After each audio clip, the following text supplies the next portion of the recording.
Narito na naman tayo para sa isang napaka-sweet at nakakakilig na love story nila Kalingap Edu at Ate Viancy. Tulad mo ay aking makilala at kung ano ako'y Para sa pagpapatuloy ng ating love story ay makikita natin kung gaano na kalaki ang ipinagbago ng bahay nila Ate Viancy ngayon.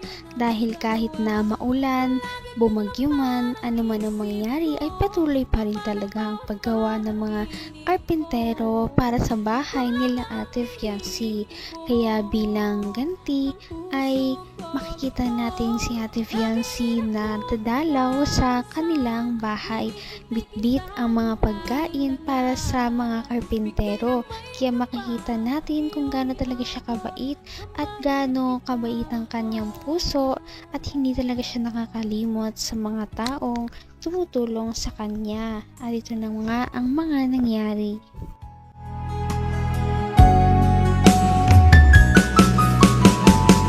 ang nais ko lang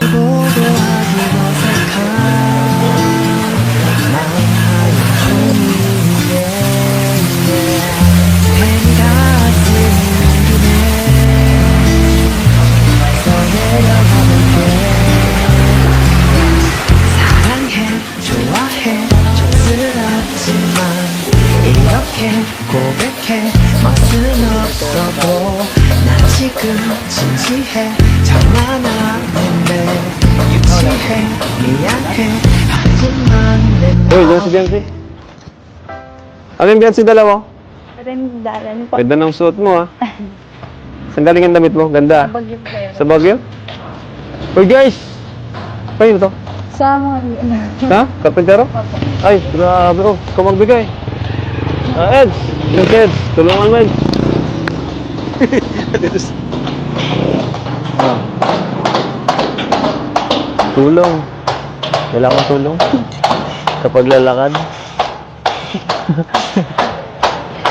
Ano? Di ka nagpasok. Ano ka tayo? panging pasok. Ganda ng bahay mo. Ay. Ganda pa lang ginagawa mo, no? Taga-hatid. Taga-hatid ng pagkain. Ano yan? Para kanina ba yan? Wala po. Salamat. Day, pagkain, no? Lagi galing KYC, oh. Special din. Galing pa. Galing pa sa bundok ni Kuya Robin. Kaya na po muna kayo, Kuya An. Oh, kain daw. Hey. Ay, ikaw rin. Kumain mo yan. Baka di ka pa kumain. Gawin na po ako dun. Bago mag-alis. Napakabait talaga ni Viancy, no? Dahil kahit na maulan ay talagang pumunta pa rin siya doon kahit madulas din ang daan. Talagang pinagtiyagaan niya na makatulong din naman kahit paano sa mga gumagawa sa kanyang bahay. Hindi talaga tayo mali ng taong sinuportahan. Galing pa sa bundok ni Kuya Robin. Kaya na po muna kayo, Kuya An. Oh, kain daw. Hey. Ay, ikaw rin. Kumain mo yan. Baka di ka pa kumain. Gawin na po ako dun. Bago mag-alis. Tapos, dumi. Dumi na, oh. House tour mo ako. House tour. Ngayon lang ako ulit Ha? nakapunta. Kanina pa ako dito. Hindi ako pumapasok. Hinihintay kita, eh. Bakit naman po? Siyempre, pa-house tour mo ako. Pakita mo saan pwesto ko dito. Sobrang ganda na po pala. Tatapos na po pala ito. Kaya nga, eh. Thank you po sa ano, Kuya Rab. Kuya Bal. Ngayon ko lang rin ito nakita, itong ganitong ano, sa loob. Di ako napasok pag naano dito, eh. Para surprise. Oo nga. Tara po, pasukin na. Tara, pasukin mo. Pasukin natin. Grabe, laki. Taas, oh. Grabe. Siguro pag ano, pwede ka dito magpaano, mag-party. Lagi, ano. Pwede. Oo, ang laki, oh. Parang dito may ano, parang hallway na to. Taas. Grabe. Siguro pagka may mga ano, may mga event pwede na dito. Oh. Ang ganda. Tapos may dalawa ka pang kwarto sa taas. Oh. Left and right, dalawa. Ang ilang pamilya ba dito papatirahin natin? Sobrang dami yata ng kwarto dito. Sinama mo niyo na yata ako eh. Joke lang. Mali ko. Sana matapos na ito pag Pasko, no? Nahiya na nga po ako. Okay lang po, kahit unahin mo na po yung iba. Napakalayo na talaga ng narating ni Ate Fiancee dahil kung dati ay wala man lang silang bahay na matirhan na permanente, ngayon ay unti-unti nang nabubuo ang kanyang mga pangarap dahil sa pagtulong sa kanya ng Kalingap Team. Ngayon ay malapit nang mabuo ang kanyang bahay. Kita mahal. Tayo kita eh. Bakit naman po? Siyempre, pa-house tour mo ako. Pakita mo saan pwesto ko dito. Sobrang ganda na po pala. Tatapos na po pala ito. Kaya nga eh. Thank you po sa ano, Kuya Rab. Kuya Val. Ngayon ko lang rin ito nakita, itong ganitong ano, sa loob. Di ako napasok pag naano dito eh. Para surprise. Oo nga. Tara po, pasukin na. Tara, pasukin mo. Pasukin natin. Grabe, laki. Taas oh. Grabe. Siguro pag ano, pwede ka dito magpaano, mag-party. Lagi ano. Oo, ang laki oh. Parang dito may ano, parang hallway na to. Taas. Grabe.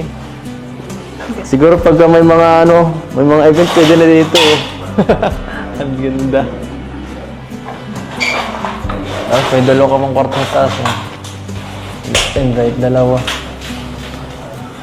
Ang ilang pamilya ba dito papatirahin natin? Sobrang dami yata ng kwarto dito.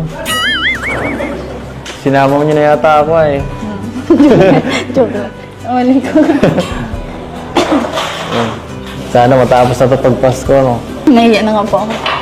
Okay lang po, kahit unahin mo na po yung iba. Ha? Kahit doon po kami muna ulit magpasko sa bahay. Ha? Sa bahay namin. Huwag na. Tapusin na natin to, papatagalin mo pa eh. Sa akin, hindi ka nahihiya. Napapagod ako. Pinapahirapan mo ako. Layo-layo nun. Abot ako alas 12 kagabi. Sorry na, bossing. Mas maigi dito. Mga 15 minutes lang, okay na. Bilis lang. Kahit pabalik-balik ako dito. Ganda dito. Pero Para sa mga hindi nakakaalam, ang bahay ni Ate Fiancee ay talagang one of a kind dahil sa buong istorya ng pagpapagawa ng Kalingap Team sa kanilang mga beneficiaries, ang bahay lang ni Ate Fiancee ang nagkaroon ng groundbreaking ceremony at nagkakaroon ng 2 palapag. Kaya sobrang swerte talaga ni Ate Fiancee. Ngunit pinapatunayan naman niya na deserve niya talaga ito. Abot kamay na kita.